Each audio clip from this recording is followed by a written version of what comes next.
नमस्कार। आजकल हम लोग गट हेल्थ के बारे में बहुत बात करते हैं। ये गट हेल्थ है क्या चीज़? ये किस चीज़ से जुड़ी है?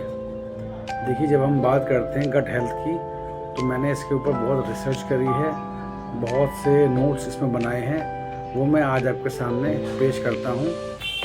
अपने नोट्स के द्वारा आपको बताऊँगा कि गट हेल्थ हमारे लिए क्यों इम्पोर्टेंट है आज के टाइम में 2026 में। तो जब हम गट हेल्थ की बात करते हैं तो इसमें मुंह, पेट, छोटी आंत ये सबसे लंबी होती है और बड़ी आंत सभी आते हैं। मुंह में खाना पहुंचाने के बाद दांतों का काम चबाना और खाने को टुकड़े में तोड़ना।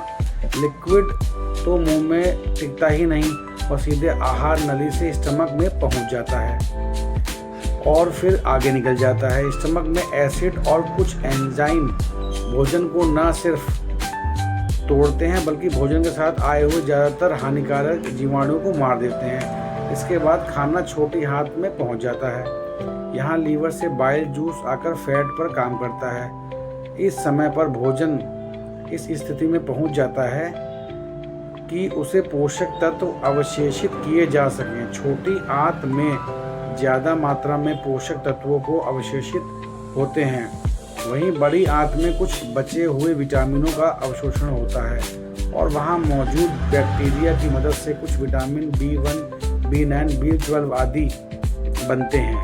यहीं पर खाना स्टूल के रूप में बदल जाता है और रेक्टम में जमा हो जाता है। इसके बाद शरीर से बाहर निकल जाता है। बट आजकल क्या हो रहा है, गुड बैक्टीरिया को फर्मेंटेड फूड, दही, छाछ, कांजी, योगर्ट आदि बहुत पसंद आता है। एंटीबायोटिक जहाँ हानिकारक बैक्टीरिया को मारता है, वहीं इसका शिकार गुड बैक्टीरिया भी हो जाता है। जब आप एंटीबायोटिक बहुत ज़्यादा मात्रा में लेते हैं तो उसमें गुड बैक्टीरिया भी आपका मर जाता है। तो प्लीज़, आजकल जो है ना, मोदी साहब ने भी ये बात बोली है कि एंटीबायोटिक बिना डॉक्टर्स के पूछे ना लें, वो आपकी सेहत के लिए हानिकारक है। तो जब आप एंटीबायोटिक का ज़्यादा उपयोग करते हैं तो गुड बैक्टीरिया को मारता है, वहीं इसका शिकार गुड बैक्टीरिया भी हो जाता है। इसलिए उन दिनों में पाचन कमज़ोर हो जाता है। उसे दुरुस्त करने के लिए प्रोबायोटिक लेने के लिए कहा जाता है। जी, ये चीज़ें तो रही आपके गट हेल्थ से जुड़ी। अब इसमें क्या है कि जो 35 से 40 की उम्र के बाद दिक्कतें लोगों में उभरने लगती हैं। प्रीमेनोपॉज के दौर में जहां महिलाओं का वजन बढ़ने लगता है, पुरुषों के पाचन पर भी असर पड़ता है। इन दिनों गट हेल्थ के लिए या वजन घटाने के लिए कुछ कंपनी ऐसी दवाएं बेचने का दावा करती हैं मानो वे जादू की पुड़ियाँ बेच रही हों। इस खुराक में ही सब दुरुस्त हो जाता है। क्या है इन दावों का सच और गट हेल्थ को सुधारने के लिए क्या है आसान उपाय? देखिए, इसमें क्या होता है, 35 की उम्र के बाद जो महिलाएं और पुरुष हैं अमूमन दौड़ते भागते रहते हैं। सारे हार्मोन्स, एंजाइम एक्टिव रहते हैं। कुछ ज़्यादा खा लेने या भारी मसालेदार भी खा लिया तो भी पच जाते हैं, यानी गट हेल्थ दुरुस्त रहती है। लेकिन इस उम्र के बाद एक्टिविटी कम होने लगती है, हार्मोन्स, एंजाइम धीमे पड़ते हैं। अगर हमने अपनी डाइट या लाइफस्टाइल में परिवर्तन नहीं किया तो ये गट हेल्थ हमारी ख़राब होने लगती है, जो कि एक आम इंसान के लिए बहुत ही समस्या होती है। क्योंकि आम इंसान क्या होता है ना, ये एक्सरसाइज नहीं करता है, ये जो है ना अपने शरीर को नॉर्मल नहीं रखता है। बस खाया, लेट गए, ठंड आ गई, बैठ गए कहीं, वो लेज़ी बना जाता है एक 45-40 के एज के बाद। तो उस चीज़ में काम करने की ज़रूरत है, हार्डवर्क करने की ज़रूरत है और पहले से ज़्यादा भारी भोजन ना करें क्योंकि ये गट हेल्थ को आपको ख़राब करता है। कोल्ड ड्रिंक ज़्यादा ना पिएं, जंक फूड ज़्यादा ना खाएं, वो आपके गट हेल्थ को ख़राब करता है। फिर आपका लीवर बोलने लगता है कि भैया अब मुझे माफ़ करो और अब मैं इसमें ज़्यादा कुछ कर नहीं पाऊँगा। तो उन चीज़ों में भी समस्याएं आती हैं। और गट हेल्थ को मजबूत करने के लिए कुछ मैंने इसमें जो है आपके लिए ढूंढ के निकाला है, उसको आप ज़रूर अपनाएं। देखिए, मैं बोल रहा हूँ इसका मतलब ये नहीं आपको जो है सिर्फ सुनना और आगे निकल जाना है, आपको करना भी है इस काम। तो उसको करने के लिए चाहे पुरुष हो चाहे महिलाएं हों, सबके लिए अपने लाइफस्टाइल को ठीक करना सबसे ज़्यादा ज़रूरी है। जहाँ आपने रूटीन बिगाड़ा, तरह तरह की परेशानी घेरने लगती हैं। मेनोपॉज के करीब पहुंची और मेनोपॉज वाली महिलाओं का वजन बढ़ने लगता है, क्योंकि ओवरी जहाँ एग बनते हैं का काम खत्म होने की स्थिति में होता है। इससे एस्ट्रोजन की मात्रा कम बनती है। एस्ट्रोजन की कमी और बढ़ती उम्र की वजह से मेटाबॉलिज्म, शरीर की पचाने और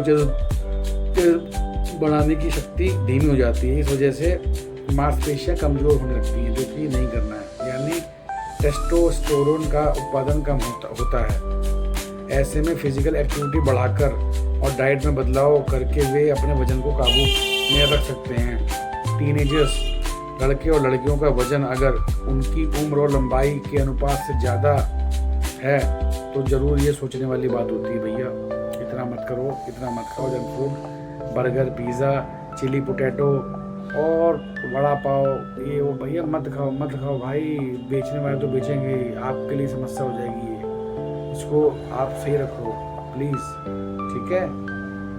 एक्सरसाइज रोज़ करनी है, 40 से 45 मिनट एक्सरसाइज करनी है। आपकी गट हेल्थ अच्छी रहेगी तो आपका लीवर, आपकी सेहत, आपका पेट, आपकी बॉडी सब हेल्दी रहेंगी।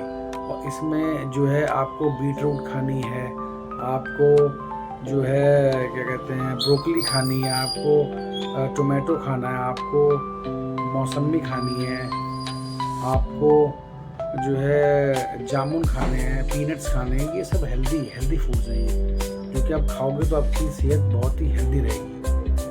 तो इसको आपको अपनाना चाहिए, और वरना आपकी सेहत ना डाउन पे डाउन होती ही जाएगी फिर वो, ठीक है ना।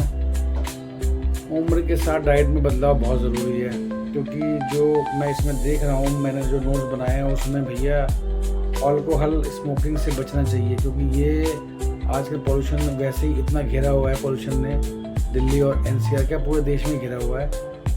तो और ऊपर से हम लोग स्मोक कर रहे हैं, जंक फूड खा रहे हैं, कि कहाँ तक बॉडी इसको झेल पाएगी? नहीं झेल पाएगी भैया। प्लीज़ इसको संभालो प्लीज़। और आज के सोशल मीडिया पर ऐसे विज्ञापन आते हैं कि हम आपको ना एक्सरसाइज करने की ज़रूरत है, ना वज़न घटाने की ज़रूरत है, हम दवाई देंगे, आपका वज़न वैसे ही कम हो जाएगा, आप बहुत हेल्दी बन जाओगे। भैया नहीं, ऐसा मत करो यार। जो हमारे बाप दादाओं ने बताया है ना, उसको कम करने के लिए उस तरीके से आप काम करो। नाइट में हो सके तो मत खाओ। नाइट में हम जितना कम खाओगे, जितना कम खाओगे उतना आप अच्छा रहोगे और लंबा जियोगे और हेल्दी जियोगे। रात में खाना जहर है, मत खाओ भाई, मत खाओ। और अपने को, अपने देश को बचाओ, क्योंकि हमें यंग जनरेशन बन के रहना है। ये नहीं हम 40 साल में ही बुढ़े होने लगे, वो मत करो भाई ऐसा। प्लीज़ अपनी गट हेल्थ को सुधारो और अपने आप को और अपने देश को हेल्दी बनाओ। ये आपको ही नहीं, ये अपने देश को भी आप हेल्दी बनाओगे इससे, इन चीज़ों को करने के लिए। और क्या 7-8 घंटे की नींद भी पूरी करनी है भैया, वो आप ज़रूर करो पूरी, वरना समस्या रहेगी। हमेशा जो स्ट्रेस में आप रहते हो भाई, स्ट्रेस मत लो यार, ठीक है। ऊपर वाले ने भेजा है ना, आपकी हेल्प करेगा, बट आपको अपने पर ध्यान देना है।